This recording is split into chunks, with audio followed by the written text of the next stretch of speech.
जब सुक्खू ने शपथ ली थी तब ये शोर मचा था कि मुहूर्त सही नहीं हुआ है और सरकार में अस्थिरता का माहौल रहेगा।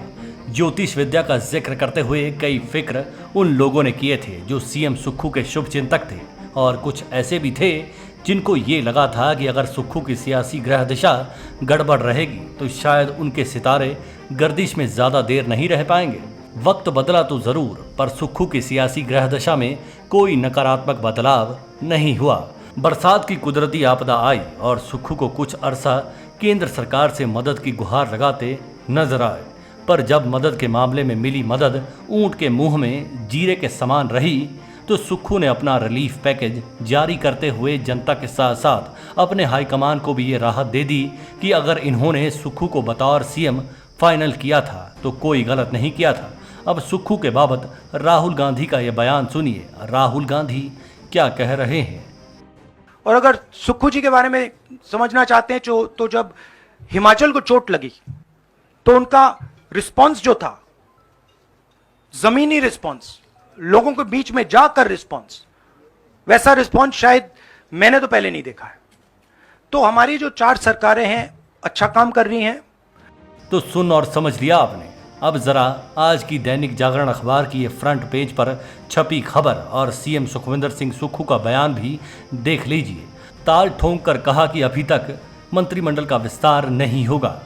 इसी बयान में सुक्खू ने ये भी कहा कि कांग्रेस हाईकमान के आगे मंत्रिमंडल विस्तार का पूरा मसला या मामला रख दिया गया तो अब आला कमान की स्वीकृति के बाद ही मंत्रिमंडल विस्तार किया जाएगा। है ना सुक्खू की हर बात, वे भी ताल ठोंक कर। पॉलिटिकल एक्सपर्ट्स भी सुक्खू की प्रेजेंट बॉडी लैंग्वेज और प्रीवियस पॉलिटिकल हिस्ट्री को देखते हुए कह रहे हैं कि ये आदमी सबको सियासत में आदमी बनाकर रखने के मूड में है। नहीं तो आज तक किसी भी सीएम ने कभी ताल ठोंक कर ये नहीं कहा था कि अभी मंत्रिमंडल विस्तार नहीं होगा। ये कहा जाता रहा था कि जल्द ही मंत्रिमंडल विस्तार किया जाएगा। ये बयान तब भी चलता था जब मंत्रिमंडल में भले ही एक सीट खाली क्यों ना हो। यहाँ तो 3 मंत्री पदों के अलावा विधानसभा उपाध्यक्ष समेत विभिन्न निगमों बोर्डों के कई पद खाली पड़े हुए हैं। ऐसा नहीं है कि सुक्खू पर कोई दबाव ना हो। कांग्रेस की प्रदेश अध्यक्ष प्रतिभा सिंह लगातार ये बयान दे रही हैं कि संगठन के नेता अब सरकार में हिस्सेदारी तलाश रहे हैं। ये अलग बात है कि मंत्रिमंडल में खाली पड़े पदों को लेकर प्रतिभा सिंह ने कभी खुलकर कोई बात नहीं की है। यानी ये कहना गलत नहीं होगा कि पहली दफा सीएम बने सुक्खू का रुतबा भी हाईकमान में पहली बार ही ऐसा बन गया है जो कम से कम हिमाचली नेताओं का सालों बाद भी शायद नहीं बन पाया था, चाहे वो नेता हिमाचल कांग्रेस में सेकंड लाइन ऑफ लीडरशिप का हिस्सा ही क्यों ना हो।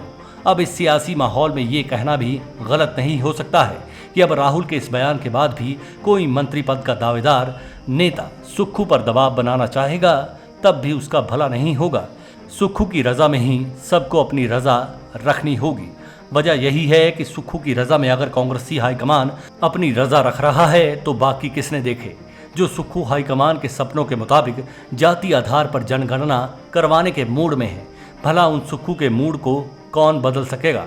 यह अलग बात है कि अगर कहीं सुक्खू का मूड स्विंग होता है तो शायद मंत्री भी बन जाएं और बकाया नेताओं की जिंदगी में भी बहार आ जाए। अभी तक तो सुक्खू पॉलिटिकल इंटरेस्ट के बजाय पब्लिक इंटरेस्ट पर फोकस किए हुए हैं, सिवाय रोजगार पर लगी ब्रेक के अलावा। उदाहरण ये है कि सुक्खू ने कोरोना काल में नियमों की अनदेखी करने वाले लोगों के खिलाफ दर्ज हुए मामलों को वापस लेने का ऐलान कर दिया है। कोरोना काल में जो लोग घरों से बाहर निकले थे अब उन पर बने मामले निरस्त होंगे। पब्लिक इंटरेस्ट से जुड़े मामलों पर सुक्खू फ्रंट फुट पर हैं। बस पॉलिटिकल इंटरेस्ट वाले नेताओं के मामलों में वो आंखें बंद करके बैठे हुए हैं। अब अगर रोजगार आवंटन के लिए हर दरवाजे जल्दी खोल देते हैं तो ये भी हो सकता है कि इससे उनकी कोई दुखती रग रहे ही नहीं। सियासत का क्या है, यहाँ एक बाजू में 100 दुखती रगें हमेशा चलती हैं। Manish Kaul, black and white news.